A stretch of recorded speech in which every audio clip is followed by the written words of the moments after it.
That was true, though. The NFL had 0 tests, positive tests. I think Whitworth just tested positive. I thought some of the Rams just tested. Yeah, it was Andrew Whitworth. I meant to say NBA. Did I say NBA? Oh. No one in the bubble. Gotcha. But people had already tested positive prior to that, like Russell Westbrook. Yep. But whatever. I guess he doesn't count as a human, is what they're telling me. I don't know. I like Russ. I think that's fucked up. I think Russ is very under. A bunch of guys left too and opt out. No, we're still here. No, he's talking about the people in the bubble that left and opted out. Like, no, we're half of the Raptors opt out. Yeah, I don't remember who though. Blue Jays I don't think anyone like big name actually opted out. Blue Jays can't even play in Canada this year. I just got a notification that we went live. Are we live? We are live, yeah. I'm just waiting to hit the intro. But so far we've covered Russell Westbrook isn't a person. No, that was fucked up. I think he's real, but apparently not, because he didn't, like I said, he didn't test positive, I guess. He did test positive, I know that, but the NBA's acting like he doesn't exist. Like, nope, everybody passed the tests. We're just not counting it. Yeah.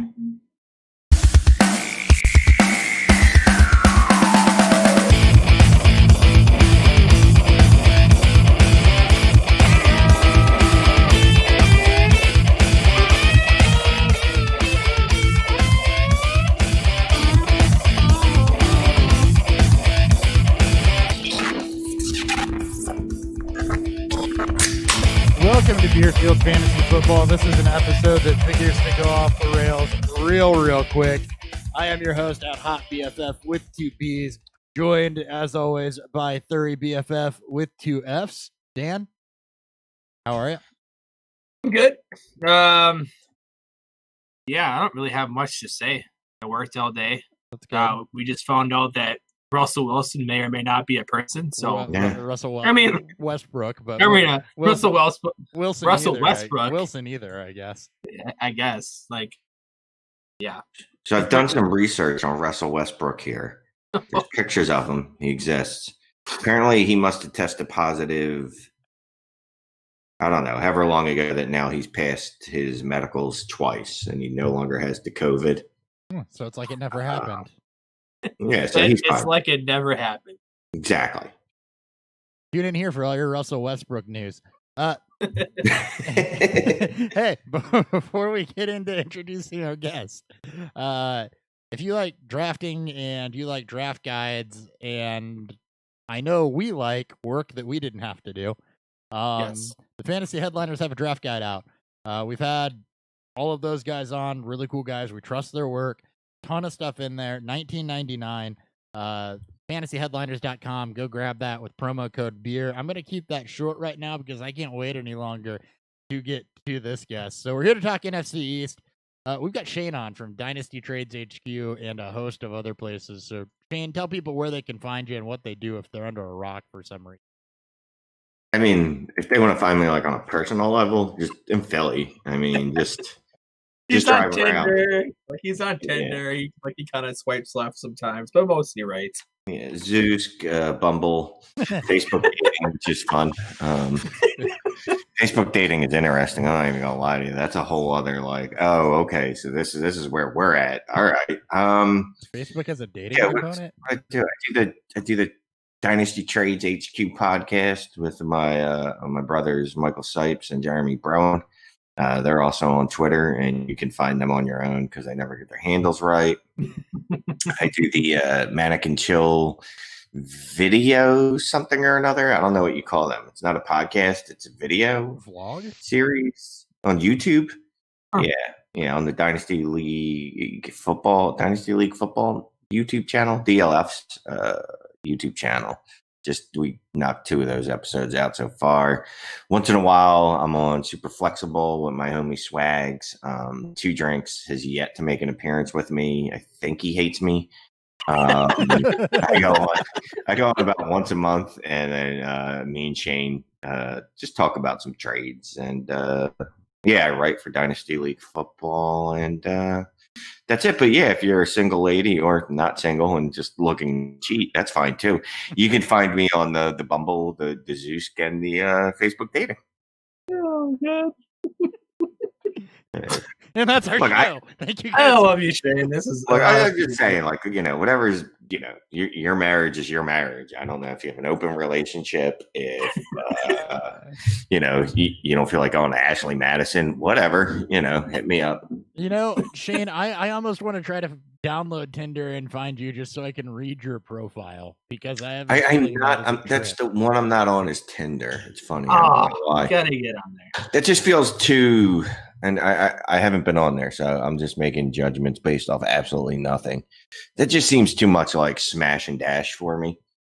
Write a dating profile for yourself. Can you give us like a quick once over of why any single female listening to this should date you? Oh, should is a whole other topic of discussion. I have no idea. I mean, honestly, I'm surprised at the amount of women in my life that have let me date them in the first place. I'm somewhat pretty. I can talk smart and I clean up nice. So there's that. And I'm loyal like a dog. Like stupid like a dog also. But loyal like a dog. All right. You know what? I'm not even gonna try. Even gonna. I love it. Yep. I swipe right on you. Beer fueled. I appreciate that. Yeah, loyal like a dog. I'd go for it. Yeah. Also, like dogs are, they're really loyal. They really do dumb shit, but not on purpose most of the time. You know what I mean? Yeah. They break things. Man's best friend. They kind of mess the house up. Like that's me. You know what I mean? Like I don't purposely do dumb things. It's just it kind of happens. It just happens, right? It does. Yeah. I've tried to use that justification a few times. Same here. Oh well, I mean, there's a reason I'm getting divorced. You know what I mean? Like that excuse only works. It's cute for a little bit, like a puppy. But then when you're a full-grown dog, eventually they're like, I got to put this one to sleep. I got to put it better. It's bitten to me. I was like, I can only smack his nose so many times for him to shove his face and shit so many times. Exactly. So this one's not very bright. Like it's not going to get smarter. I'm going to have to let it free. Got to take him out back. Old Jeller style. But more on Frank Gore later. Dan, what are you drinking? I am drinking Southern Tears Live Session. It's a session pale ale, super basic. I've had a couple sips, so it's not bad so far. But more of my thoughts on this beer a little bit later. All right, Shane, you drinking anything? I mean, I was drinking water. That's fine. It was a house water. Really good breath, and I think the year was 2020. Yeah. Ooh. Now, if I were drinking, though, I wouldn't be fancy because I'm just not a fancy guy like that. I'd be drinking Jack and Coke. That's about all I ever drink. To be honest with you, like I'll drink beer if I'm forced to. Like say if I'm at church and that's all they're serving, fine. But generally, I want Jack and Coke. Attaboy. Nothing wrong with that. Nothing wrong. That. I've got Claymore from Great Divide. It's a Scotch ale. Checks in at about 7.5%. All right, let's go ahead and get into the news. I don't want to spend time on beer. I just want to keep talking because it's awesome. Yes. News.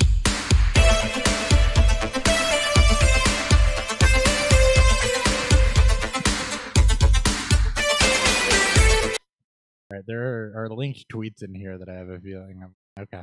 The NFL has accepted the NFLPA's demand of 0 preseason games ahead of the 2020 season. Veterans are expected to report to training camp on July 26th. Let me check the linked tweet. Oh, yeah, I just started adding shit to your show sheet because I was like, all right, whatever. They're going to give me edit access, then this is going to happen. There's times where I'm just like, I should probably not give edit access. But then people started putting notes down, and I'm like, you know what? That's very helpful. I'll take some potential porn links if if there's some good notes in the show sheet. Somebody's going to do that to me one time also, realizing that the drops and every bit of audio on my laptop runs back through the podcast. Oh, God, it's going to be good. That's going to happen sometime. Anyway, look, I got to be honest with you. If people want to just shoot me porn links in my DMs, I don't really care. They can go do that, whatever. And just send me whatever DMs you want. Like, it could be fantasy football related, porn links. Duly noted. Whatever. I don't really care. That is at Shane is the worst. Yes, at Shane is the worst. My DMs, I don't know if they're open or not. I gotta be honest with you. Whatever. I accept everything because I'm an idiot. So I'm like, oh, who's this nice lady that says she wants to be my friend? And I'm like, hey, I don't think you're a real person. I don't think you're into me. Yeah. Oh. Yeah, I don't think you're real because you're like, oh, you want me to do what to you? You don't even know me, though.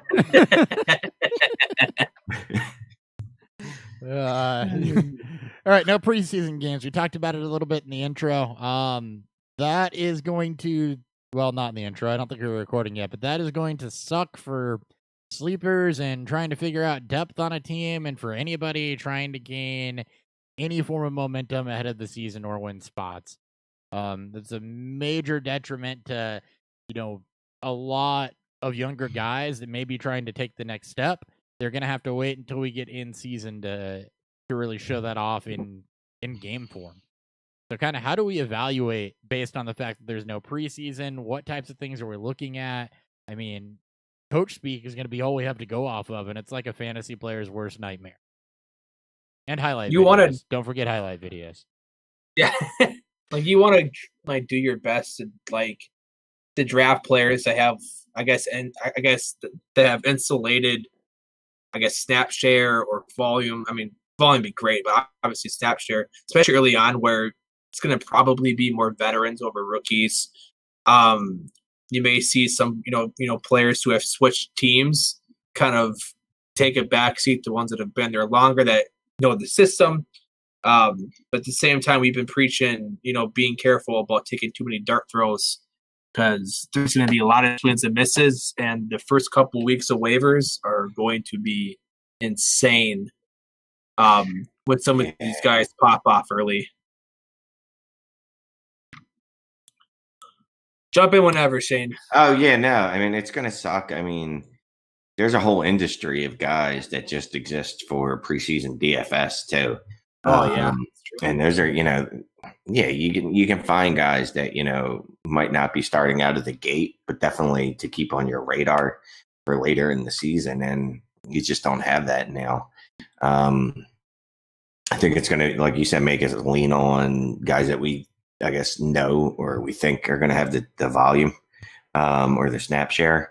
It's going to kind of make us lean on the things that we already know and the things that we know from last year. On the bright side, I guess it should decrease the amount of injuries, right? Because there's there's no preseason games. I'm not really sure what the practice protocols are going to be. I know they report camp tomorrow. Rookies do, at least. Yeah. But the practices are going to be different too, because you can't have everyone on the field at the same time. I mean, the benefit of it is no injuries. The downside is guys that could have made the rosters basically have no shot now. They're just not going to make the rosters based off a strong preseason, which sucks because it's, the guys that aren't millionaire superstars that needed that chance. Yep.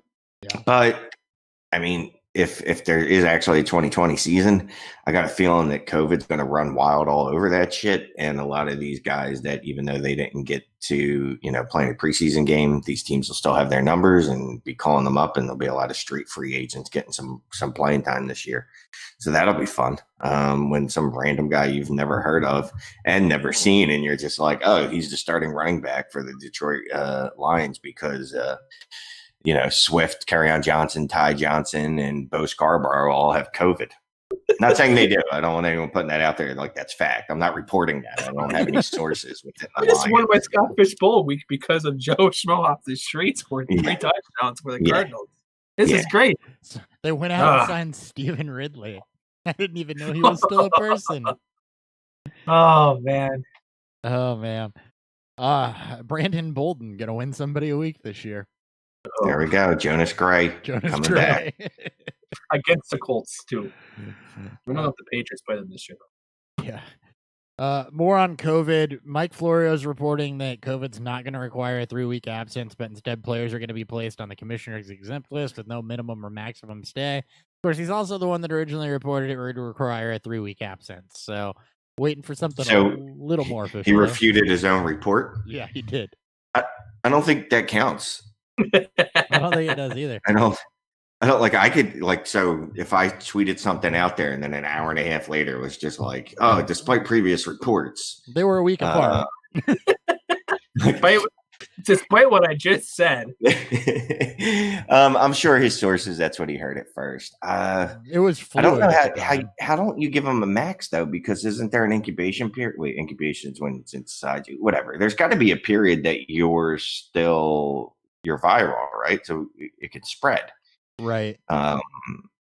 Okay, whatever. So they're saying if you test positive on a Monday, there's no minimum amount of games you're going to miss. I'm going to think you're missing at least one because you got to have 2 positive tests, right? Yeah. Which is kind of what the other bubbles are doing, the NBA and the MLB. Although the NFL is not going to be in a bubble, so that's going to be fun. Although neither is MLB. MLB is regional. So yeah, the NFL is still going everywhere. The MLB at least is keeping it regional. The Central plays Central and only plays Central. So yeah, they're keeping it if New York's playing the Philly teams, etc., or Philly team, I should say. Philly's playing the New York teams, and then it just came out yesterday or today that Toronto is not letting anyone up there from America. Ironically enough, they're building a wall. It's like Mexico saying, "Nah, we don't need Americans. We don't want you guys right now."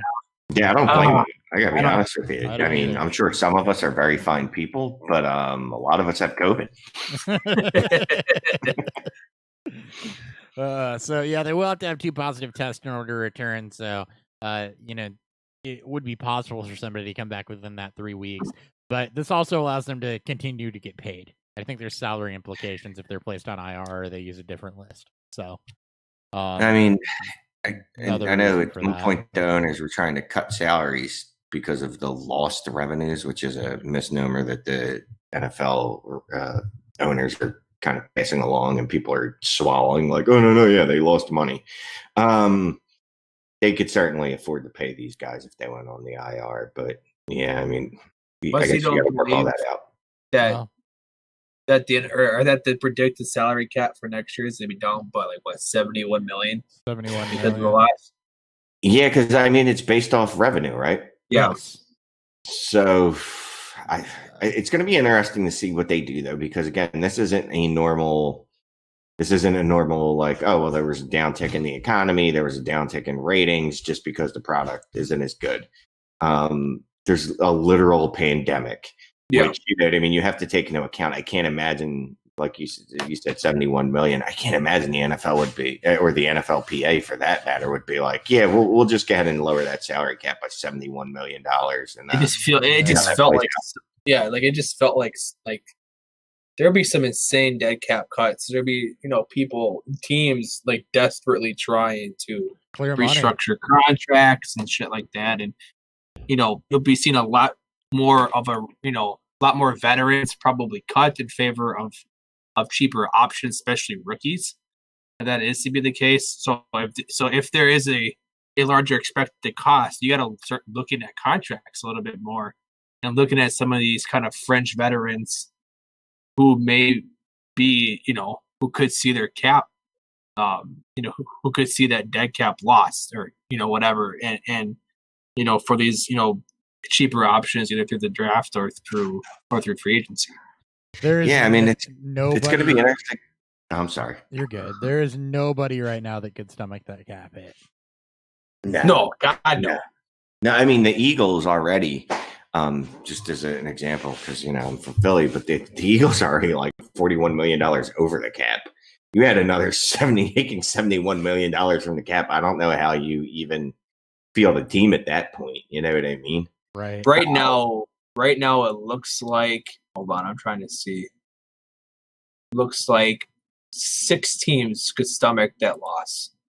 That's teams with more than 71 million in cap space. Yeah, so no, I can't imagine.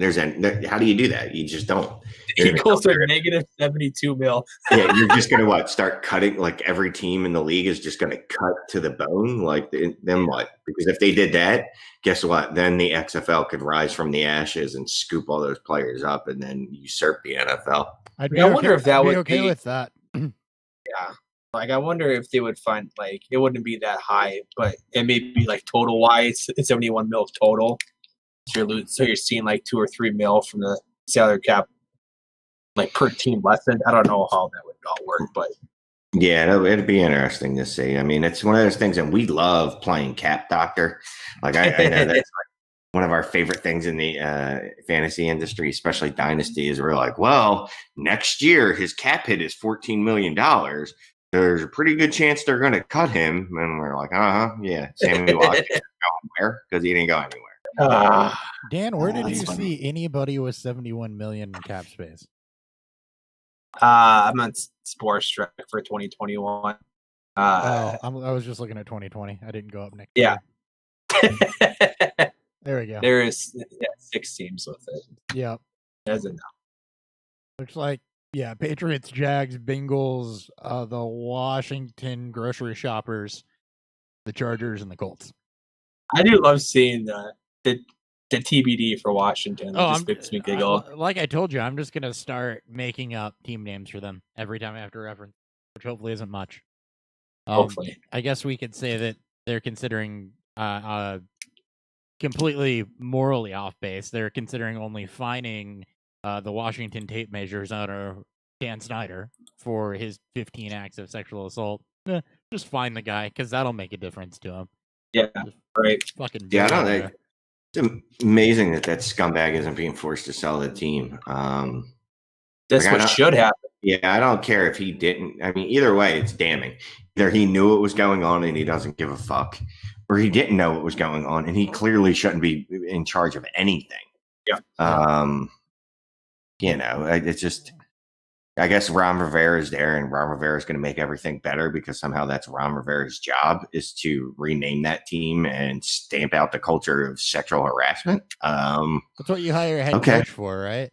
Right. Yeah. I mean, I don't know, that organization it's just trash. I mean, from being a racial slur since its inception to just some of even the football decisions that they've made to, apparently just encouraging and turning a blind eye to females trying to work there and just do their jobs, getting, basically sexually assaulted on a daily basis.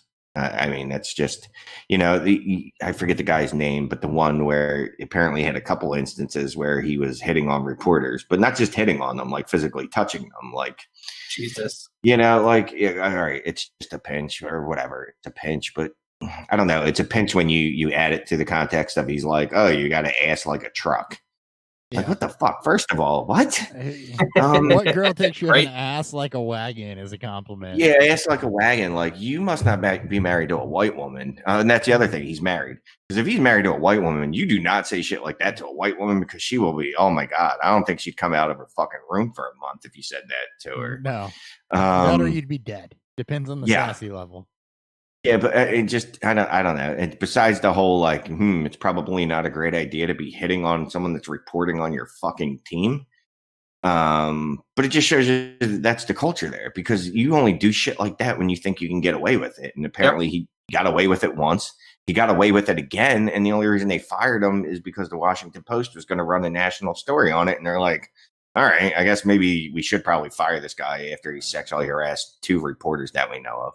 And that's reporters. So I can only imagine what he put the poor fucking women that he works with on a daily basis through. I mean, just a bunch of scumbags there. And, you got to chop off the head, but we don't really have the power to, I guess, make that happen. The NFL will do what they do. They'll overlook it until, I guess, it's a larger scale concern for them.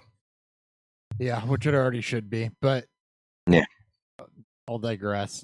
On to happier things. Antonio Brown announced his retirement from the NFL for the third time since last September. So, Until a team wants to pay him money. Oddly enough, I've also retired from the NFL. Oh, really? really? Yeah, I feel like it's about time to put I it feel like out it's time. there. Breaking news? I guess, yeah, it's easy to retire when no one wants you, I guess. It is. Well, in that case. And AJ Green signed his franchise tender, so he will report to training camp. That was kind of always expected. I think he said pretty much the whole time that he'd planned with the franchise tag. So, Yep. Just at $17 million? yeah. A lot of money for him. That's not bad. You know what I mean? Look, I get, at his age, but he's had big contracts before. He's made that money. So I fully expected him to sign that. I mean, what else is he going to do, really? Right. I mean, I would go play wide receiver for $17 million for a year. Yeah. I would try for sure. Yeah, I don't retire. I would definitely come out of it. Come out of Oh, retirement. man, it's only lasted about 2 minutes. Yeah, well, look, $17 million makes you think. You know what I mean? Like, I'll risk the COVID. I mean, I don't know how I'll deal with, I'm a smoker. I don't think they'll let me smoke on the field, which could be problematic, but we'll figure it out. Jake Cutler made it work. Yeah. All right, let's get into some division preview stuff. Division preview.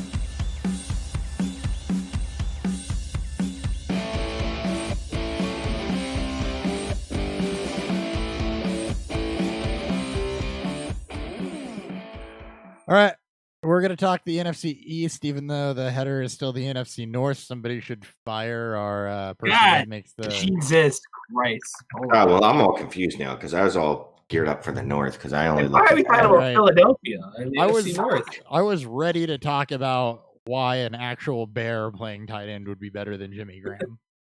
But faster, much faster, probably more elusive. Also, it's a Bear, so I'd fucking run. You know what I mean? Like, I'm thinking he gets lots of yak. Just because, are you trying to tackle a Bear, dude? He's going to break George Kittle's record. Right? Yeah, he's there. I mean, nobody's going to want to play coverage on that. Oh. So how many offensive pass interference would he? You know what, Dan? Probably draw. Are you throwing a flag on a Bear again? Right. I'm not doing it. He can do whatever he wants because I'm running. That's right. Bye. Oh man. I'd also probably lodge a complaint like this isn't cool, by the way. Like, why are we letting fucking Bears? Like, I understand COVID has really ran rampant throughout the league, but we're using goddamn Bears now. Like, come on. Right. All right. We'll start with the Eagles. Shane, are you an Eagles fan again? Because I know that you kind of withdrew from being an Eagles fan a couple days ago, week ago, something like that. Yeah, no, I'm room for the Eagles. I will say I appreciate that it looks like Deshaun Jackson's taking some steps towards being less anti-Semitic, which is awesome. And he's going to visit a one of the Holocaust sites with a Holocaust survivor. He's doing some other things, which is, that's great. Awesome. That's what you want to see from people that are right, anti-Semites, because it at least shows be a better human. Right, like it at least shows desire, or at least enough common sense to at least take the PR hit and do it. But also, I think doing something like that, from what I understand, because I've never been to one, from what people have told me, that's one of those things that like fundamentally changes you. But as an organization, they're still shit because there was 2 other guys that are currently on the team that backed up his claims, cited some more anti-Semitic stuff, and then there was the Malcolm Jenkins running his mouth off, and I still don't like how the team handled it. So yeah, I'm out. I wish nothing but the best for Carson Wentz and Miles Sanders. I'm sure they really care, but nah, no room for the Eagles anymore. All right, so the aforementioned Carson Wentz. Dan has a question. Can he be a top 5 quarterback? You referenced a tweet. 5th and touchdowns. So, go ahead. I won't read it. I referenced my own tweet. You did. Yeah, I'm seeing it right now. I'm looking at it. So, just last year, okay, he was a QB 12 among quarterbacks that played at least 9 games. And guess what? He played all 16. I know he got hurt in the playoffs. Suck it. He was 5th in touchdowns, 5th in interception percentage, 9th in passing yards, 11th in QBR, and 13th in QB rating. That's not bad on its own, on its face. When you consider that his best wide receiver was probably Greg Ward, it's even more impressive. And I'm tired of people telling me that, oh, he has really good tight ends. What damn fucking top offense outside of New England runs through the tight ends or has ever run through the tight ends? Like that's just not an optimal offense. So I think, some of the additions to the team, even though they might not end up being or having great fantasy seasons themselves, like Jalen Reagor, Marquise Goodwin, that's his name, right? Goodwin, yeah. Sean Jackson coming back healthy, maybe Quiz Watkins, John Hightower. Like, not all these guys are going to be smashes, but they're all going to be better than what was out there last year. And they're also, most of those guys I just named are players that are going to help him, on the deep passes, because he hadn't had a deep threat. He had Deshaun Jackson for one game, and then it was like, oops, sorry, no one left after that. And he was still 9th in air yards and 7th in pass attempt distance. So, I mean, that's what they want to do. They just didn't have the personnel last year to necessarily do it. So exactly, and now he it's still threw for 4,000 yards. He was so productive. Yeah. He was the first quarterback to ever do it, with his leading receiver having less than 500 yards. So there's things to like. Far more room for growth. Yes. Yeah. And people, I mean, like I said, people bring up the fact that he has excellent tight ends. He does. He really, Zach Ertz and Dallas Goedert, really excellent tight ends. Mm-hmm. But it's not optimal to run that way, and that's not how a successful fantasy quarterback is going to succeed. We want touchdowns. We want long touchdowns, not every game, but once in a while would be nice. But outside of Deshaun Jackson, I mean, it was just, I think the only other guy on the team with a 50-yard reception was like Deontay Burnett, who was on, it was a street free agent. They brought him in like week 14 and he played like week 15. He didn't have any, I hate using the word weapons, but he just didn't have anyone, that he could throw too deep. And like I said, Djax being back healthy, Reagor being there, like those two guys are obviously, those are the cannons. Those are like, okay, we're going to blow you up with this. But even like just Hightower and Quiz Watkins, just other speed guys, Goodwin. Like, even though they're not going to be, superstars, these are still guys that, look, they can get 2 or 3 receptions and put up some yards for you. Well, and you figure to get Jeffrey back at some point. You had Arcega-Whiteside playing hurt last year, who figures to help out a little bit in that mid-range and underneath game where you also have the tight ends. And we talk on this show a lot about how for somebody to crack into that tier, there also needs to be a bit of a rushing floor, and that is something that Carson Wentz has. And, it's overshadowed by guys like, Josh Allen or Kyler Murray or Lamar Jackson, Russell Wilson, Dak Prescott, so many rushing quarterbacks making their fantasy points that way. But Carson Wentz is 10th or better in most rushing metrics amongst quarterbacks. So you do get that floor out of him.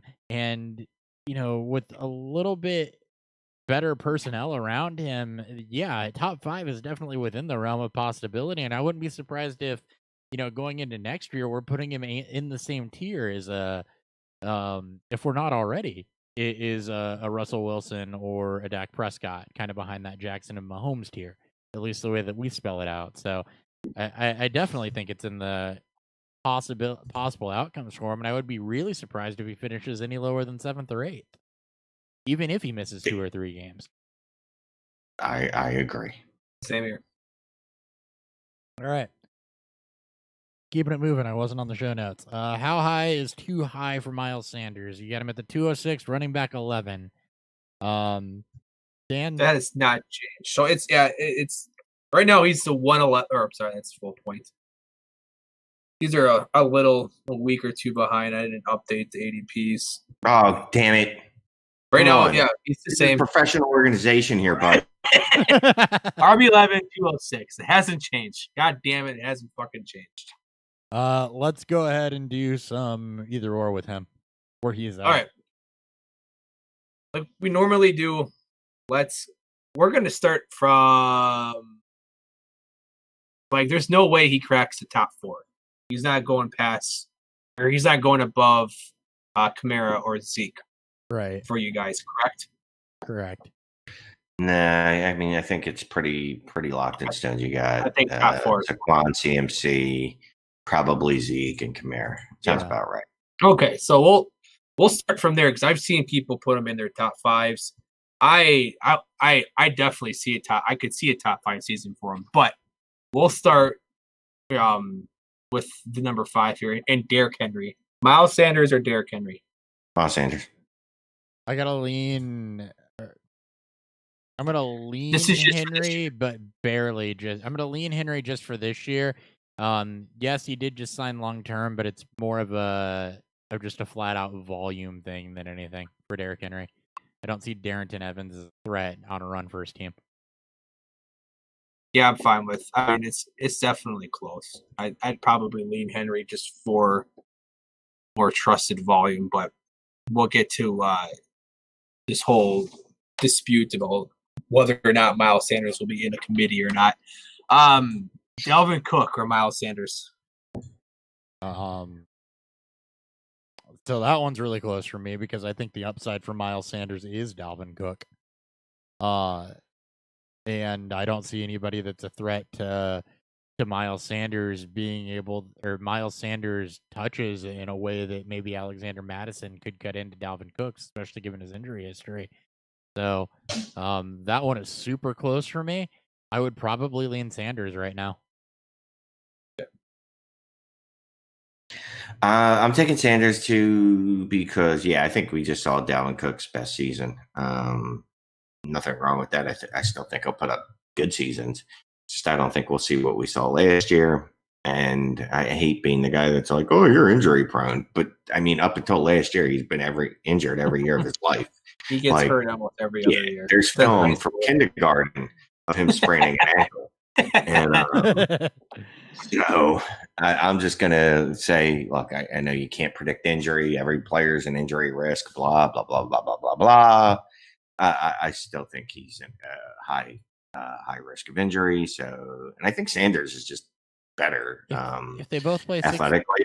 And I think he's on a better offense. So I'm going to take Sanders. I see some touchdown regression there for him, too. Yeah, if they both play 16 games, I wouldn't be surprised if those two are real close to each other. I'd take Sanders. I'm kind of fading Cook off the fact that I think just with him in a contract here, which is just it gets talked about, but not enough. With him, threatening holding out, it's a contract year. There's nothing to be gained from him playing during COVID, especially if there's an outbreak that breaks out in Minnesota. If I'm Cook, this is a better long-term investment is to play it safe this year and not play. I think we could catch wins of that if things are still pretty unknown going into August. So I would go with Sanders here. I think Cook has the highest probability of holding out amongst all these guys. I think he does view himself as a top 2 back, maybe in the same conversation as a McCaffrey. So I'm a little more nervous for that. There could be a little more 10, I guess 10 at theory, but yeah, it is what it is. We'll go next to Josh Jacobs or Miles Sanders. Sanders. Not even close. Yeah, Josh Jacobs, for whatever reason, the Raiders saw his tape, said, hey, this guy's really good at receiving. You know what we should do? Never use him in that fucking role. Yeah, let's do that. We should use Jalen Richard instead. We'll re-sign Jalen Richard. We'll bring in Devonta Booker, and we'll draft all-purpose guy Lynn Bowden just to prove to people, after telling them that we want to get Josh Jacobs more involved in the passing game. It's the exact opposite of Miles Sanders, where you have to trust what the coaching staff actually does, not what they say. Yeah. Next one, this one will always be tough for me to pick from. Joe Mixon or Miles Sanders? I mean, I see from my dynasty view, it's easy for me. I'm like, oh, well, that's Sanders easy. This year, it feels like it could be that year that Mixon puts it all together. Yeah. Fucking cliche. But it seems like it could be the year that everything, I guess, works the way it should for Mixon, where the line should be a little better. They get their first rounder back that they missed all last year. Jonah, something or another. He knows his name. I don't know it. Jonah might be his last name. We're just calling him Jonah. We're just going to call him Jonah something or another. I remember that. It's like from one of the SEC schools, maybe, or was it Oklahoma? Regardless. And then he's got Joe Burrow there now, who, in case you haven't heard, has underrated athleticism. I've heard that on every fucking podcast. Not here. You know, a healthy AJ Green, in theory. John Ross, maybe he's healthy. Like, that offense should be really good, right? John Line Ross should be isn't going better. to be healthy, but you got Tyler Boyd and T. Higgins there too, though. Yeah, and I think towards the end of last year, I think it was after the final 8 weeks, they really just said, all right, Joe Mixon's our bell cow, and used him like that.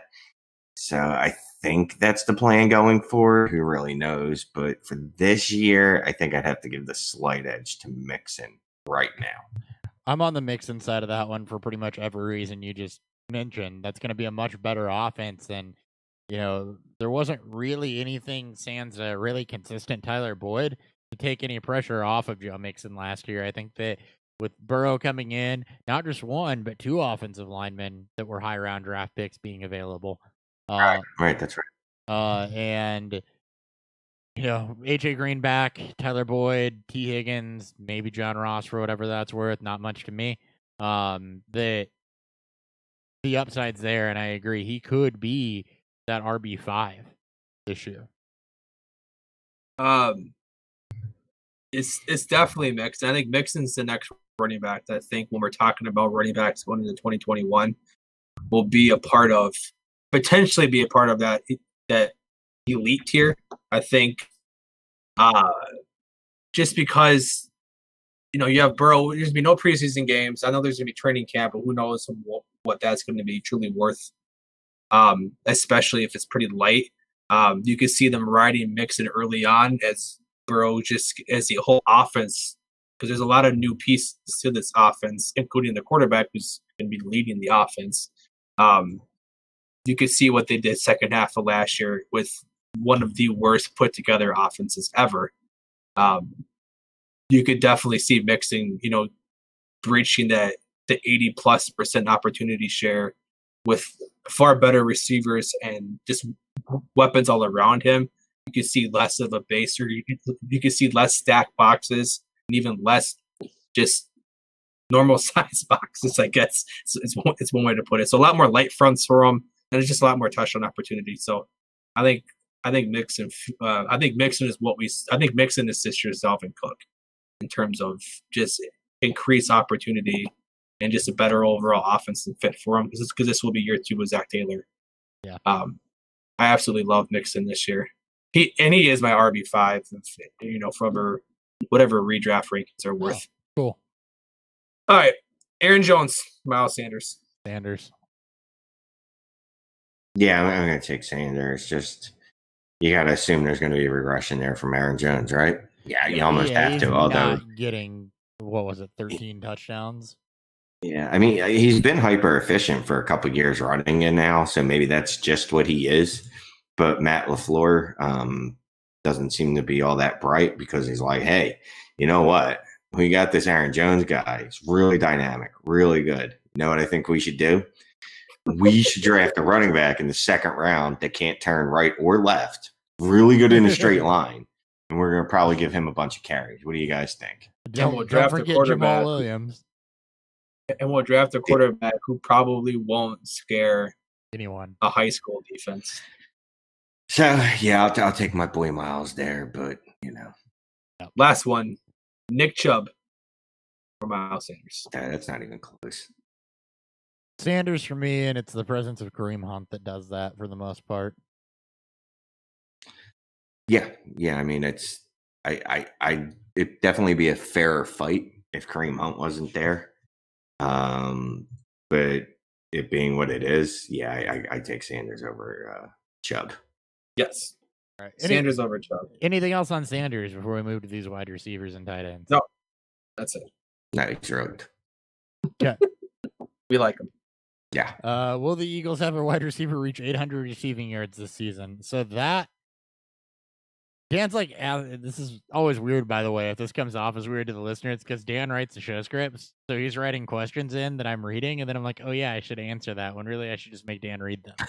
But for whatever reason, I mean, that for some reason, yet. you decided to like I've been doing all the hosting of my questions, and yet for the division previews, you were like, fuck you, Dan. Nope. Then go ahead. You can take the rest of the show. I want to be an analyst. I worked 15 freaking hours today.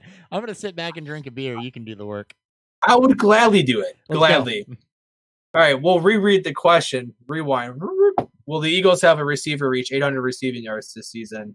And can Zach Ertz and Dallas Goedert both be top 10 tight ends? Sure. Love it. Yes, for Ertz and Goddard, I think that they can pretty easily both be top 10 tight ends, but because of that, if somebody reaches 800 yards, it's because they're going to be hyper efficient, and I think that might be the ceiling. And it's probably Deshaun Jackson if he has enough left in the tank.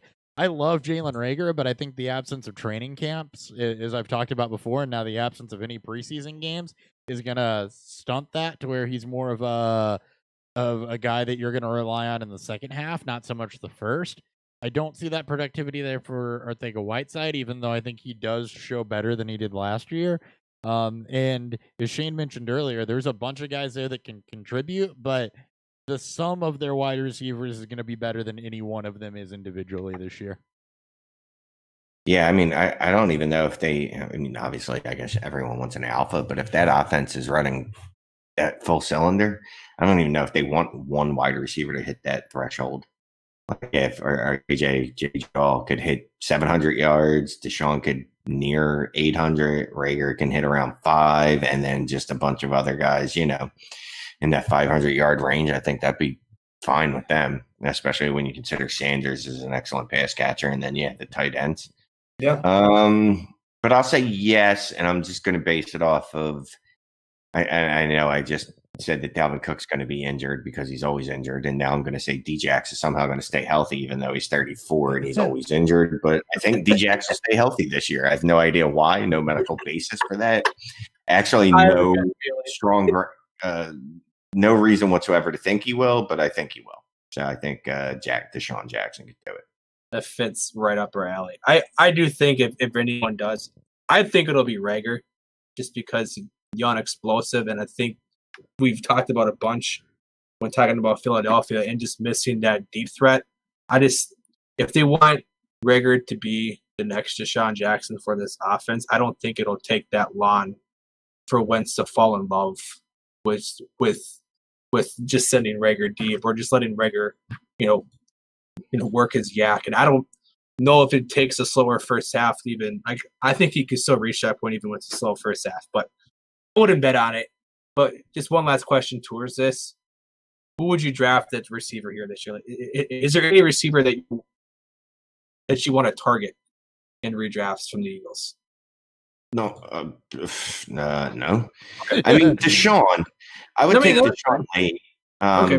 Because the upside is there. It's been a couple of years, but he was putting up wide receiver 1 numbers for a little bit in Tampa Bay there. And the guy is at worst a wide receiver 2 if he's healthy.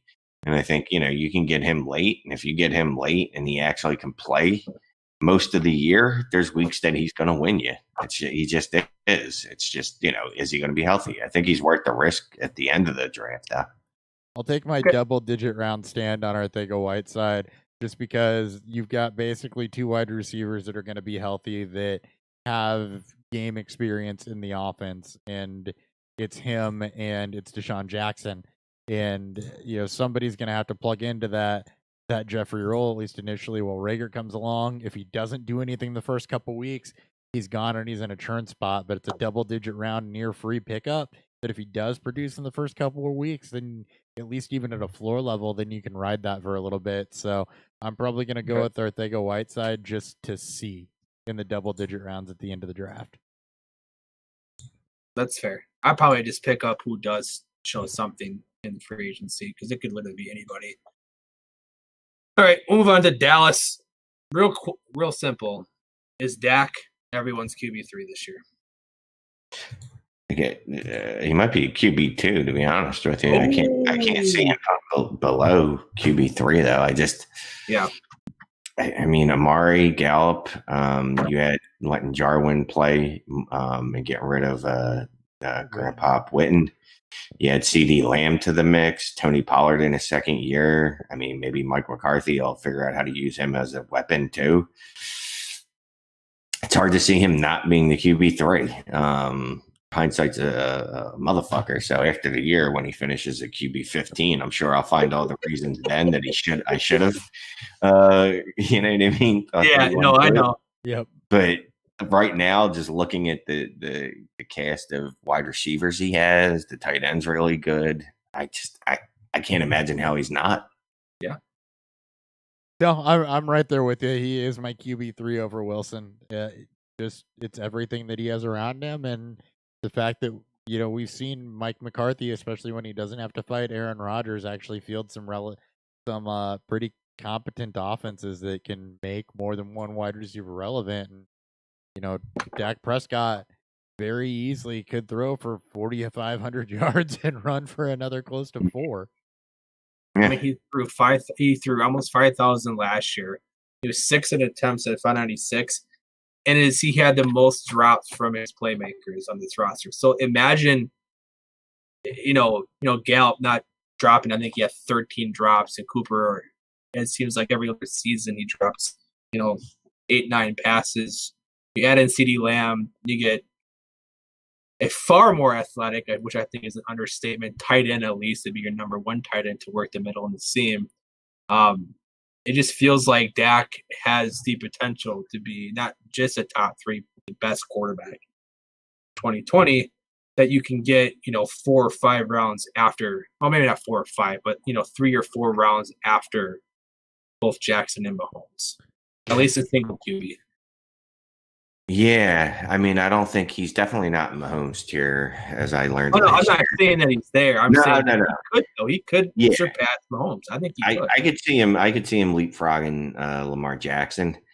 I've given up on any thoughts of Mahomes not being human. That dude is just he is super unhuman. He is. Yeah. We're witnessing potential greatness. Well, I've already. No, we're witnessing greatness. We're witnessing greatness from him, but someone's got to compete with Mahomes, and it can't just be Jackson. Agreed.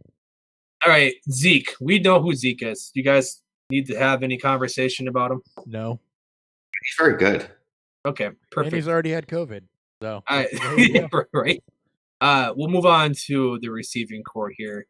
Mari Cooper, Michael Gallup, CeeDee Lamb. We'll just talk about the receivers first, and we'll move on to Blake Jarwin. How do you guys feel about Cooper, Gallup, and Lamb going into 2020? I think Cooper's still the alpha there. Where is he? Wide receiver 9. That's probably at least close to fair. Gallup at the 26, though. That's a steal. That is a steal to me. And again, it goes down to the wide receiver spot is one of the most hurt spots by the fact that there's been no field reps and there's not going to be any game action. And as talented as CeeDee Lamb is, it's again something that's gonna have to come on a little slower. You could see a N'Keal Harry type of first season minus the injuries, I hope. But Michael Gallup has proven that he can do it, and I think that McCarthy's gonna find a way to use him. I think Michael Gallup at 26 is a great deal. Yeah, that's a steal. I mean, look, trust me. When the night of the draft, I had CD ended up there. I definitely wrote Michael Gallup's obituary. And, we all did, I think. I did. And then you look back and you look at it a little bit, and you're like, well, Amari's really only there for 2 more years. I mean, yes, I'm playing contract doctor, even though I don't, actually have a degree. But just looking at his dead cap, it's $6 million and 2 more seasons where they could pay him $22 million, which whatever, maybe they want to. I don't know. That's a lot of money for a wide receiver when you have one Gallup who's shown that he's pretty much been Amari Cooper's equal. Last year, just looking at his fantasy points, 15.2 a game compared to Cooper's 15.4. That's not a lot of difference there. I'm not a mathematician. I don't pretend to be one, but that's pretty close. And to be able to get him at wide receiver 26, like that's a steal. And CD, I mean, it's the rookie thing and the COVID thing that really hurts him. Obviously, if it wasn't for COVID, I could easily slot him in and be like, he's going to be a wide receiver 3 this year, if not better. He's that good. I think he still could be. I still think like it's not that far of the realm of possibility that Cooper, he had 4 separate injuries last year. Right. He often finds ways to check out of games after like one drive, or he just misses a couple games. Michael Gallup was banged up a bit last year as well. Like, it may not take long, whereas we talked about, the cream rises to the top, and CeeDee Lamb being considered a potential generational talent, finds his way as maybe Dak's favorite by late to mid next season or this upcoming season. And there's also the fact that, we talk about, the targets vacated by Jason Witten and who else was there? Randall Cobb. And yes, the targets that they took were definitely different than the targets we think we'll see out of CeeDee Lamb, but CeeDee Lamb could also play out of the slot. I think that's where he slotted to, though, right? Yeah, so there you go. So there's some Randall Cobb targets, and he could take Jason Witten's targets too. Like, I like Blake Jarwin. I think he could be a good tight end, but dollars to donuts, there's only so many targets to go around. And if I was an offensive coordinator and I'm like, well, I can get the ball in CeeDee Lamb's hands or I can get it in Blake Jarwin's hands, probably going to do my best to get it. I mean, in a perfect world, it ends up that way. I do like Blake Jarwin, so let's transition to Blake Jarwin here. Tight end 21, 1401. He's basically free. It's a better situation than what we had with Tampa Bay last year, where we talked about Mike Evans and Chris Godwin as both wide receiver ones, while building up, OJ Howard as a top 5 tight end. Blake's obviously not as athletic, but you can get him for cheap. He's one of the perfect dart throw tight ends. Top 5 offense, decently athletic, that should see like a good amount of opportunity. Isn't every tight end a good bargain at the end of the draft? Pretty much. Yeah, no, we say it every week, but at least I felt a lot better about him before they drafted CeeDee Lamb. It was a lot easier. I know. Hey, this guy's going to sneak into the top 12, and now it's like, I don't know. We're going to call Jarwin a stream at some point, but I don't know that he's somebody that I want to take a massive bet on being something I can use week in and week out. Because then you just drop him, and then that's it. And he's not causing you, top 6th round draft capital like OJ Howard did last year. Johnny Smith or an Ian Thomas or somebody like that around there, and I'm probably going to go with them. Oh yeah, no, I'm not saying you need to. I'm just saying he's still a name you're gonna pencil in, because if injuries do happen, it's just still going to be. COVID. I'm not hating on Blake Jarwin as a fill-in. I know. Yeah, don't tell me to take Jarwin if I don't want to. Yeah, I'm just hating. You know what, Shane? You're going to take Blake Jarwin. All right. I just don't know that the volume is going to be there for Jarwin. What's that? I just don't know that I can trust the volume is going to be there for Jarwin, given every other mouth there is to feed in this offense. And that's the problem. Like I said, if you're assume rational coaching, which is again the fool's errand sometimes. It's Mike McCarthy. Yeah, I know. You would think common sense at some point prevails and goes, wait a minute, I got the CeeDee Lamb kid. Let me get him the ball. Exactly. He always off Aaron Rodgers, so it's Mike McCarthy though. He's not even really like getting the ball in a tight end's hand is not a hallmark of a Mike McCarthy offense. Is he running the offense though? Because Kellen Moore's still there. Kellen Moore is calling the plays. So at least it's not McCarthy calling the plays. Right. Kellen Moore will be calling the plays. You would assume that the head coach will have some input in the type of scheme offense they run. But it's all to be determined. The upside for Jarwin's probably like 50 to 60 target tops. Yeah. If everyone's if everyone's fairly healthy. Yep.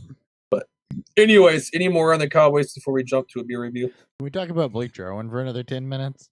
Yeah, we should definitely. No, we're not going to go Brian Hoyer on this episode. Or Kyle Rudolph, but Nick's not here, so we really can't. Nope. Oh wait, sorry. That was my cue. That was my cue, wasn't it? That was your cue. I totally missed that. We're still new. I'm still new to this. Though. Beer review.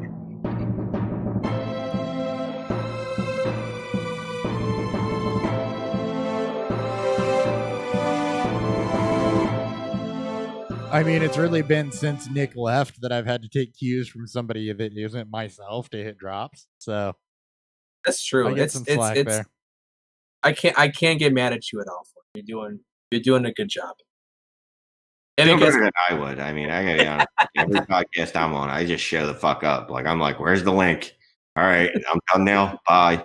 So that's really all either of us do. I just show up and hit a couple more buttons than Dan does. All right. So let's start with Hopper. Why don't you tell our listeners at home what you think of your tasty beverage? So I had a Scotch ale from somebody. I think it was Great Divide from the East Coast city of Denver, Colorado. Overall, it's okay. I've definitely had Scotch ales where the malt shows off a little bit more than this one. This just kind of doesn't have any distinct characteristics. I mean, it's malty. It has an alcohol bitterness to it, but there's nothing that really jumps out at me as being unique or special about it. It's not like, holy crap, I need to go drink the rest of this 6-pack or anything like that. So, I mean, I'll get to it because I like Scotch ales, but yeah, it wasn't necessarily anything spectacular. Not to say it's bad, but it's average. It's the Blake Jarwin of beers. You know, of all the things you can be in life, average would be the worst. So it's a Peyton Barber of beers. Perfect. No, Peyton Barber was god awful, freaking terrible. He's beyond like below. I'm kidding. It's below.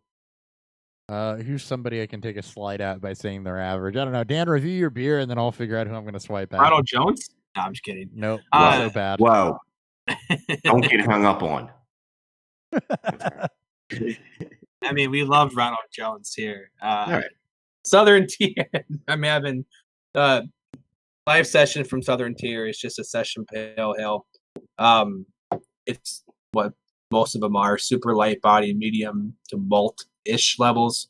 Citra hop, so it's a little bit brighter than some of the other pale ales out there in the market. It's at 5.5%, so it's a little bit heavier than most, but it's still pretty much drinkable. You can crush this if you feel the need to. I don't think I would go out there and run and buy a 15-pack because of the higher ABV on it, but it's okay, I guess. Shane, are you drinking anything now, or are you still? I'm drinking Jack and Coke, and I'm so proud of you. Why don't you review your Jack and Coke? Jack Daniels. I think it has a future in the industry. I'm not gonna. It's not really smooth. It kind of leaves a bad aftertaste, and like when you wake up the next morning, you definitely know you've been drinking it when it sweats out of your pores. But it gets you drunk, so that makes me happy. I love that. That's perfect. I should be a liquor. That's like top few. That's like top five guest review we've had. Also, I like lager. If I have to drink a beer, it'll be lager. I apparently shut my mic off. I totally missed it because I was getting another beer. Drunk. I mean, what? By the way, it is the Adam Thielen of beers is what I came up with for that Scotch ale. It gets the job done. It's one of my better styles, but doesn't necessarily stand out from anything else. Except he was elite. Like he broke a record 2 years ago. Or was that last year? But still, that was 2 years ago. Okay, yeah, 2 years ago, in the first half of 2 years ago. No, he is the slot receiver of beers. Like your favorite slot receiver. I like slot receivers. No, but yeah, I know, but they're not going to be like above and beyond, top tier. You keep Adam Humphries out of this. I was thinking of Cole Beasley, but we can Tampa Bay Adam Humphries though, not Detroit Adam Humphries. Yeah, not Tennessee Adam Humphries. All right, let's move on to the Giants here. Daniel Jones. I don't really care about him this year. I don't. There's no basis behind it. There's nothing that makes me excited about Daniel Jones. How do you guys feel about him in 2020? As long as he can clean up the fumbling, I mean, the guy should be a top 12 QB, right? I mean, you think he's going to have Golden Shepherd? That's his name, right? Nope, Golden Tate. Golden Shepherd is a dog, I believe. Golden Tate. Jesus Christ. I don't even know where that came from. I clearly spaced out. You just combine them into one wide receiver because they're the same damn thing. They are the same fucking receiver. Golden Tate. He's got Sterling receiver. Shepard, might be healthy. Evan Ingram might try to play this year. You would hope. Like, what are the chances that Saquon Barkley, Evan Ingram, Golden Tate, and Sterling Shepard are all going to miss multiple games again? And Darius Slayton. Don't forget Evan. Did you say Evan Ingram? Because don't forget him either. Yeah, he did. That's what I'm saying. You almost have to assume that these guys are going to play more, right? And it's his second season in the offense. It's his second year natural progression. He looked really good last year, except for fumbling a lot. Outside of that, I think he should be a top 12 quarterback. You want my thoughts? I mean, I kind of know your thoughts, but yeah, why don't you give us your thoughts? That's my thoughts. Yes, he had 4 top 3 finishes last year. Yeah, no. Wildly inconsistent. In all seriousness, I want to hate it because once I decide I hate somebody, I stand by it until they give me a reason not to, and he hasn't quite done that yet. Just from flashing a little bit.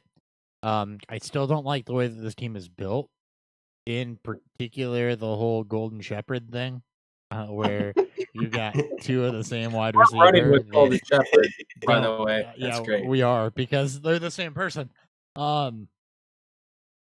So, man, I think that if they go, it's still going to go through Saquon. I do see a path where Daniel Jones can finish top 12 on the back end, but it's not something that I love, and I want to see him progress, and I want to see him be a little bit more consistent, and that is still within the realm of possibility, but I got to see it, and until Dave Gettleman's gone, I'm just not going to believe it. Gettleman's got spreadsheet stuff. So you need analytics, guys. When you got spreadsheets, that's true. I mean, they added an offensive lineman with their first pick, so clearly they're trying to build within the trenches, which is a good way to build through. We should hopefully see the sack numbers come down, which means the fumble numbers should definitely come down. A little more efficient because he was pretty bad last year in terms of efficiency. 29th in true passer rating and 32nd in red zone completion percentage and 24th in clean pocket percentage. Yeah. So there is some growth there with a better offensive line. 28th in deep ball, 28th in true completion, 9th in play action. So maybe there's something to build on there. There's something there, but I wonder if the loss of also Pat Shurmur. I haven't looked deep enough into what quarterbacks have done after Shurmur has left their team, but he's done a remarkable job making very average quarterbacks look good. Yeah. And you can't beat him. He was kind of hurt by his wide receivers a little bit, not a ton of target separation. 2 drops a game, not a whole lot of talent with Golden Shepherd and Evan Ingram and Saquon Barkley all missing time. So, I mean, the way is up for him, but I don't know that it's up high enough for me to invest in it. He's not getting the preseason love. We just don't like him too. I mean, let's be honest here. We were not fans of his film coming out of college last year, out of Duke last year. And like most of these pretty below average passing quarterbacks, their rushing ability helped to prompt that up. Which I think he will have a decent rushing floor, especially if he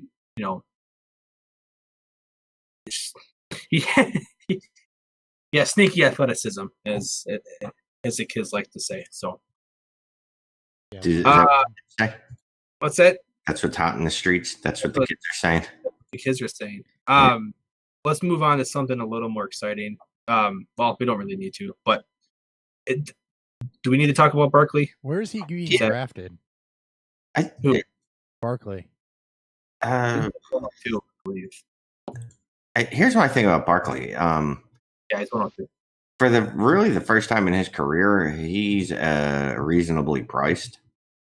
So I would try to buy him up. Now the problem is, it's reasonably priced for Saquon Barkley is still a lot. Right. Oh, Dynasty. Yep. But I still think he's the best running back in football. I know Christian McCaffrey had a great season, and he was actually very good the year before that too. And he's great in his own right. I just think Barkley is still better than any other player in football. People forget that. People are digging him because he played half the season on, half an ankle. Right. And he blew up when he came back and was healthy. I think he had right. 30-point games afterwards. He and did. And it happened during the fantasy playoffs. So if you, right, survived the Barkley injury and still make the playoffs, he kind of helped you.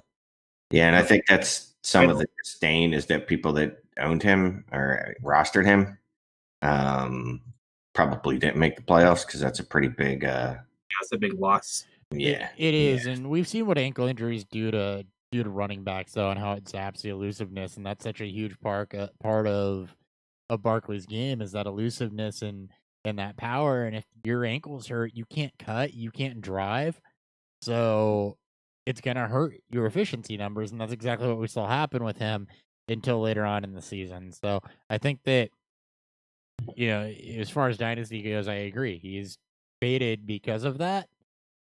And in redraft, I don't think you can hate anything there. I think 102 is right where he needs to be.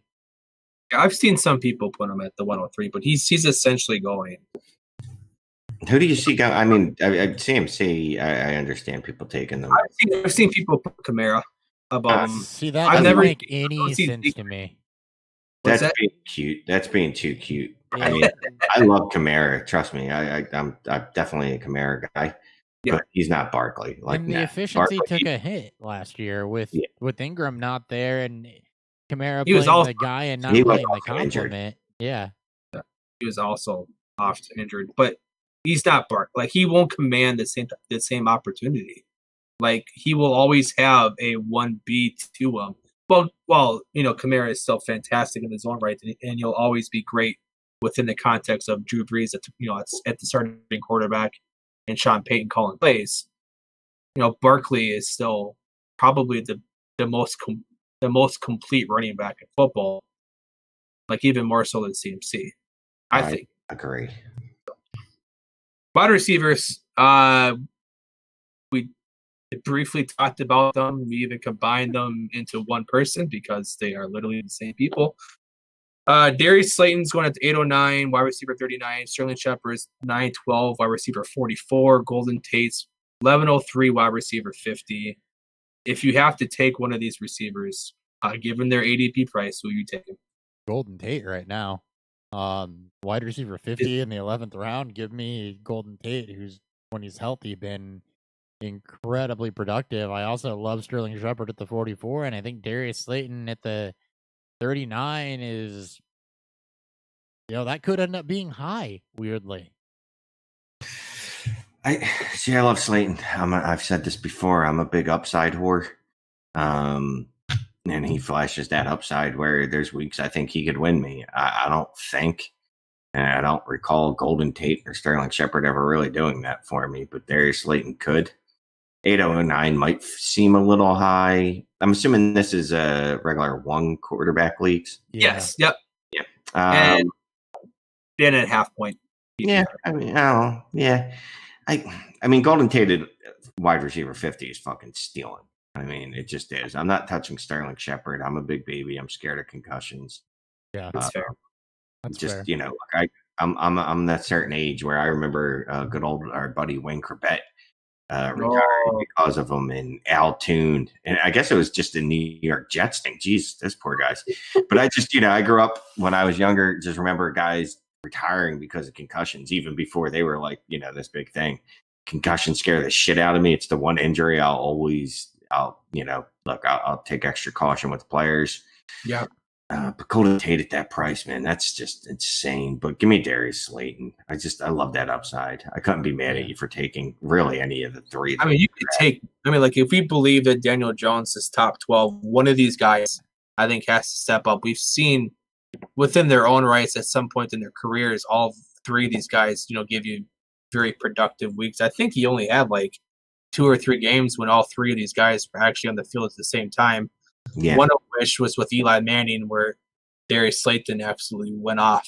Like I'd take Slayton because I think if there's one of these receivers are going to have a blow up season, give me the guy who's not the same as Golden Shepherd here. So see, Golden Shepherd. This goes back to roster building as well. You both said upside, upside.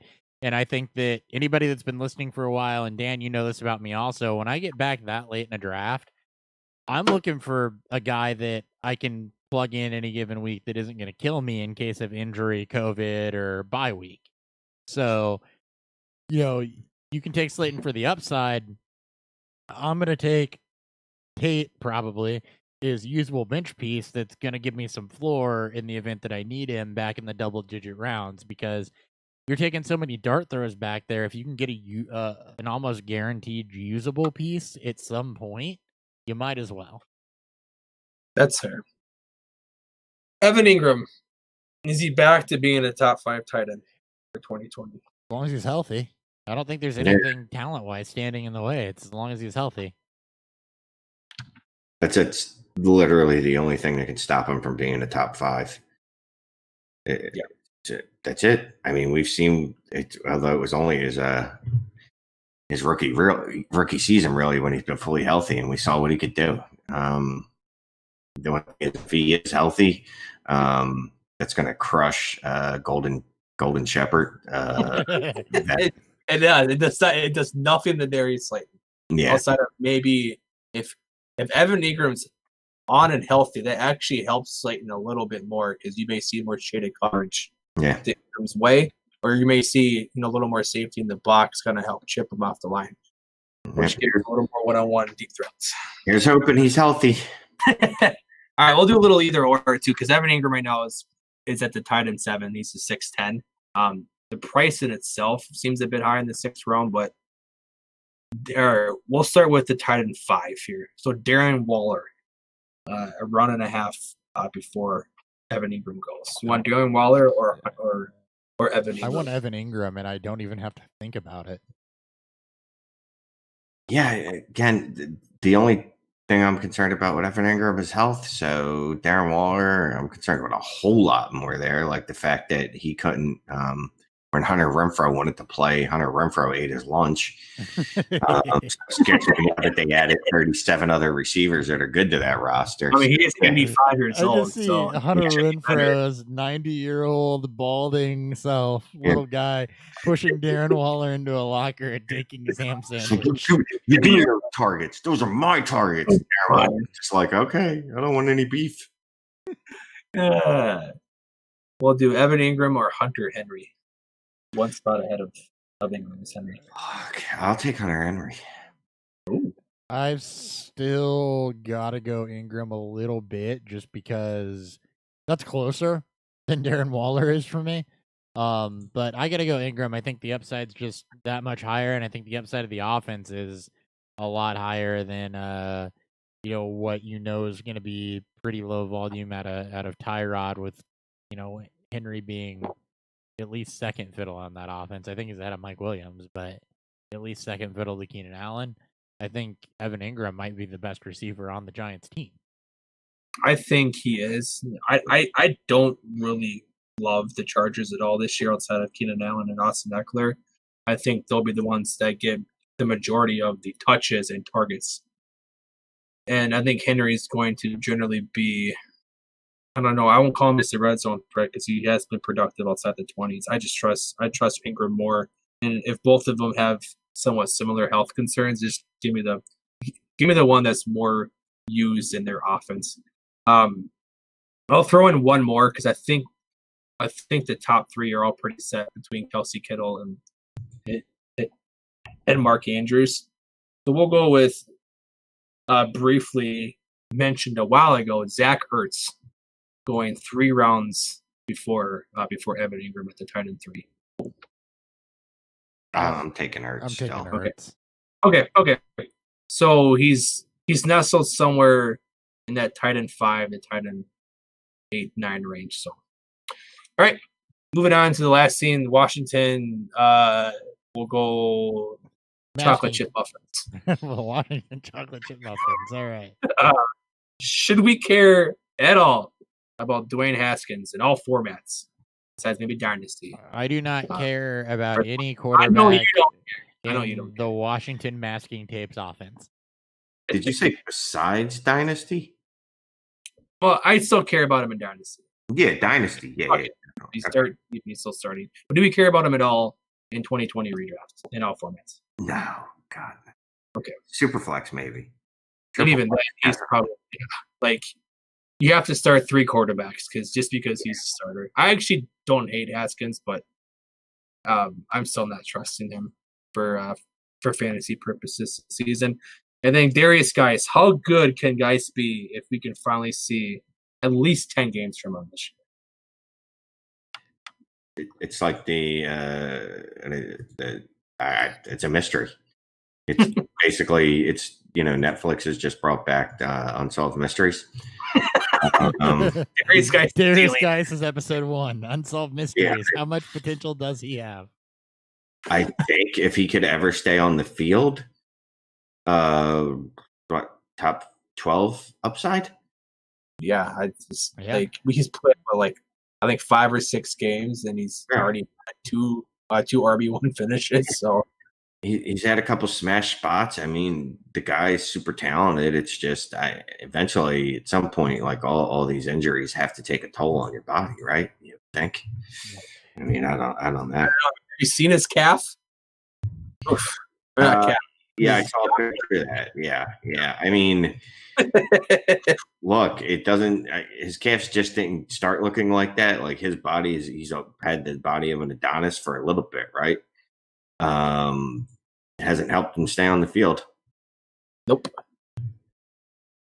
Yeah, as far as upside goes, I think that he could outperform a Josh Jacobs or a Nick Chubb if he can stay healthy and have any semblance of a borderline respectable passing game around him, especially with Ron Rivera. And we've seen what he's able to do with running back and the way that he's able to utilize them and get them involved. And we've seen these highlight tapes from Darius Guice. We know how athletic he is. We know how much talent the kid has. It's just a matter of he's got to stay on the field. And I think if he does, that you're easily looking at a top 12 running back that you can get in round 6. So he is. So yeah, I mean, I'm all about that. I'm all about the draft position because I think that there's a real scenario where he massively outperforms his ADP. I think back end running back 1 is the ceiling for Darius Guice if he can stay on the field. Right now, he's RB27 at the 607. He's nestled between Kerryon Johnson and Raheem Mostert. I take both those guys. I take him over both of them. Yeah. Okay, I was gonna say. So the question really is how high, are you? So keep going up, and I'll tell you when to stop. What? So you take him. All right, we'll start in the 4th round. Okay. Mark Ingram. Would you take him over Mark Ingram?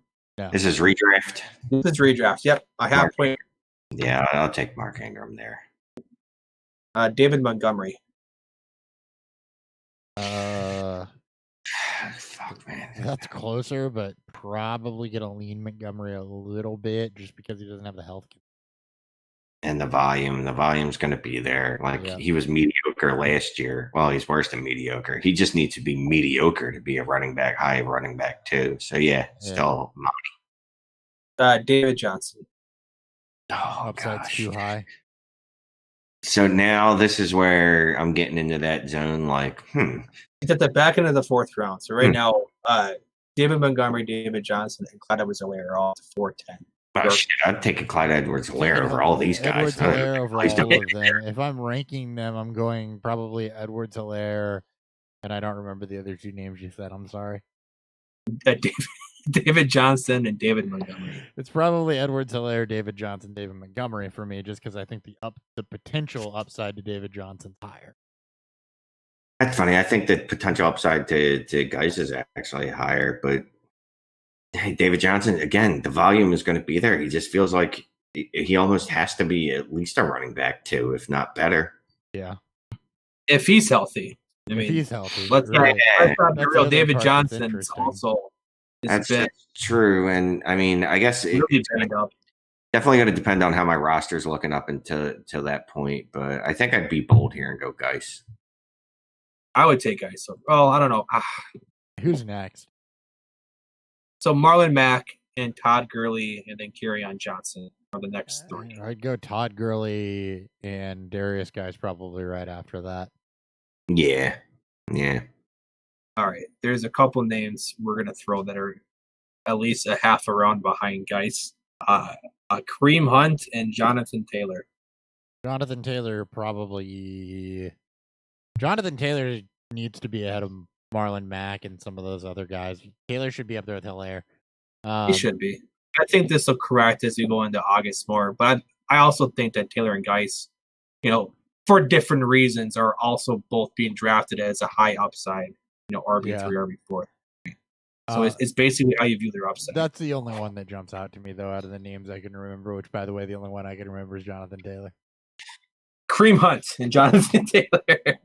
Yeah, that's why. Okay. Kareem Hunt's behind them. I think that the volume for Geis is going to be higher if the health is okay. So you guys, it's pretty safe to say 6th round is a good range of outcome. Yeah. Okay. All right, we'll move on to the least exciting. Well, not the least exciting, but the second least exciting position group from this team. Wide receivers. True or false? Is Terry McLaurin the only receiver, the only pass catching target worth taking? No. Worth relying on in fantasy this season? false. Well, Sims. Yeah. He's the only one I think of. Yeah, I didn't even notice this guy existed. Because he did what he did after the fantasy playoffs mostly. So to me, he was basically dead. But going back and looking at, the stats and things like that, I mean, the guy kind of smashed the final 3 weeks, you know what I mean? 15, 25, and 18 points. I know it's weeks 15, 16, 17, so it's not real life to us. But it happened. That's the last 2 games, the fantasy playoffs, and then obviously week 17, no one fucking cares. But he was the top 5 receiver. Yeah. Amy needed him the most in week 16. Yeah. He would have played him probably, but he was still. Well, and he has a skill set, and with Ron Rivera there to be used in a lot of the same ways that Curtis Samuel, or that they wanted to use Curtis Samuel.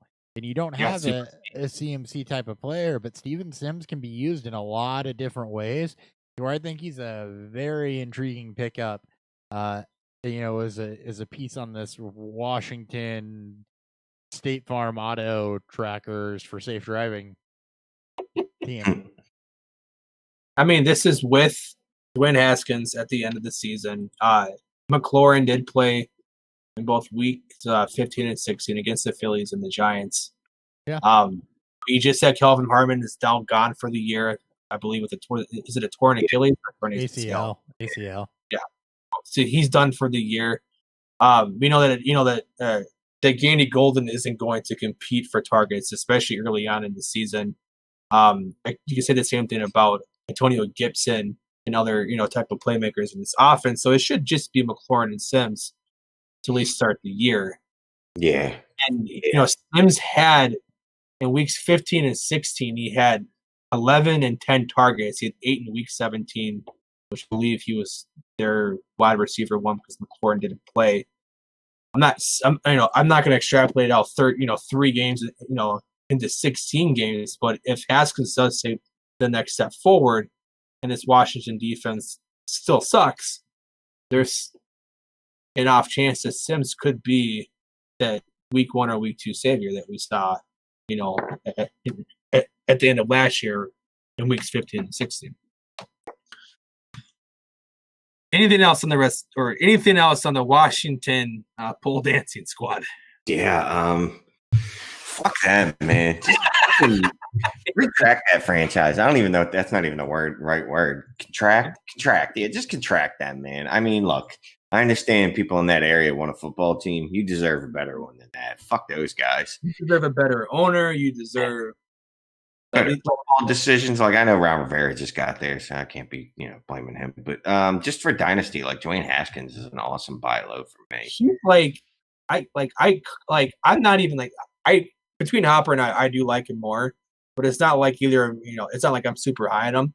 Like, I'm getting him as like the QB 26, 27 and start up. Like, if like he at least showed some potential at the end of last year, and to get him like after like Ben Roethlisberger and Phillip Rivers it's just fucking sad. And this is Dynasty, startup speak out, but that's dumb. Yeah, and I mean, I get it. His offense is trash, and his offense was trash last year. But I mean, McLaurin, they slowly, I guess, they're getting some help there. I'm excited to see what Gibson could be. Maybe Thad Moss could be a thing if he can walk. Yeah. I mean, got to be healthy too. Like the whole team, this whole team just seems is one massive injury-prone roster. Besides Haskins, right, yeah, and I mean, look, it can't get worse. You would think, in theory, the offense can't get worse, or at least it shouldn't. So buy him now when he's cheap, and the cost isn't expensive. So if he doesn't hit, if it doesn't work out, all right. I agree. All right, that's it. I mean, that's the show. That's the show. Is this the part? Is this the part where I close it? Yeah. This is the part where you get to hit one button. No, I don't, because there's a process. There's a process. We have to say goodbye. That's right. It's not forever. And then Fantasy Headliners Draft Guide. Yeah, Fantasy Headliners Draft Guide, fantasyheadliners.com, promo code beer if you want a bunch of information in your back pocket. Thank you to Shane at Shane is the worst for coming and hanging out. It was a lot of fun to talk football with you, fun to go off the rails a little bit to start and then pull it back in. It was everything I had dreamed it would be. Fun to get on Dan Snyder all the same. Yeah, I appreciate you guys having me on, man. I know we didn't hook up last week because as per usual with me, I'm probably the worst fucking guest that's ever existed because there's always some fucking issue with me. Like I feel bad for people because I'm like, no, definitely be on. And then I'll be like, oh, yeah, my house just got struck by lightning and it's on fire. I can't come on. What you're really doing is just on the couch eating a bowl of ice cream. So I gotta be honest with you, Shane, too. So last week that actually worked out for the better for me a little bit, but like I am rushing home to not be late for you after drinking 138 proof bourbon for a couple hours. So yeah, probably a lot more coherent for this episode, but I get a block away and Dan's like, he canceled, and I'm like, thank God. It's always a blessing in disguise when things are like, oh man, he's like, we got 10 minutes left. He had to reschedule on us. I was gonna be late, and I'm just it's like it worked out. I was like, you know what? Fuck it. Like, we don't truly care that much. I mean, we care about our listeners. We care about getting one episode a week out. I could give a shit when it is, and we just pivoted. So we always pivot, Ross. Yep. It all worked out in the end, but we certainly do appreciate you. Sad we didn't get to hang out in a booth next to you in Ohio this year, though. Yeah, hopefully, look, I look at it this way. Next year, either so many of us will have died off that COVID won't be a big deal anymore, or our government will have actually figured out what the fuck to do, and it won't be a big deal. So, which one's more highly to happen, though? We all die of COVID, or the government figures their shit out. Oh, we're all dying off. We're all gonna die. Half of us are gonna fucking die from this thing, but the other half that's still alive and whatever's left of the Dynasty community, fantasy football community, hopefully we can all meet up in London. Yeah, sure, London in Ohio in 2021. Let's just do London. Especially. Let's take that show on the road. Yeah, I am at That's right. I am at Hot BFF with 2 P's. At Beerfield FF is the show. Beerfield Fantasy Football on YouTube. Show up, hang out, ask questions, do that sort of stuff. And we will catch y'all sometime next week. We're done with division previews. So next week we got something fun in store for you with I saw the message that went out earlier. And one confirmed. We're still waiting on others, but we do have something fun. Some subset of a group of people that should be a lot of freaking fun too. We're gonna try to compete with the show length of last time this said group was on. So either one of them, for that matter. So yeah. Right, that's it. All right, now I'll hit your one button. Actually, and by the way, just for the record, it's 2 clicks. I got to put the graphic up and then hit the outro. That's very good.